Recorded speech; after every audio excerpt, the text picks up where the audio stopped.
Ang video naman natin ngayon, ang Ario Diaz Trans, ating bigyang suporta at pagkilala ang bus company sa video natin ngayon sa larangan ng bus transportation dahil sa kanila naranasan nating sumakay ng mga bus na pang world class.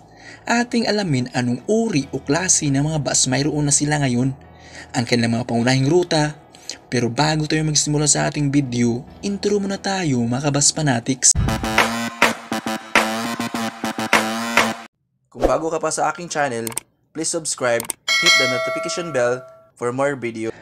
Ang Ario Diaz Trans ay isang provincial bus company na ang pangunahing ruta mula Bicol Region papuntang Metro Manila vice versa. Sa araw-araw, ang kumpanya ay nagpapatakbo ng mga ordinary bus at air-conditioned bus sa kanilang mga rutang siniserbisyuhan sa araw-araw.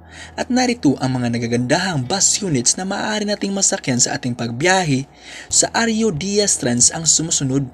Aspire Angkay E6 Replica na isang ordinary bus, Aspire Angkay E6 Replica na isang air-conditioned bus, QSG Jingli Motors na isang ordinary bus, QSG Jingli Motors na isang air-conditioned bus, at mga local assemble bus na mga ordinary bus. Ang pangunahing rutang siniserbisyuhan ng Ario Diaz Trans ang sumusunod: PITX Cubao, Turbina, Tabaco City, Albay, vice versa. Ang uri o klase na serbisyong binibigay ng Ario Diaz Trans sa kanilang mga pasahero sa araw-araw gamit ang kanilang mga bus units sa kasalukuyan ang sumusunod. Una, ordinary bus, isang uri na bus na wala pong aircon.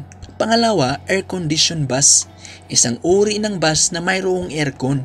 At yan ang Ario Diaz Trans na isang provincial bus company.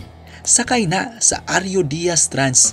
Happy travel mga kabus fanatics. Keep safe always. Hanggang dito na lang. Hanggang sa susunod nating mga video.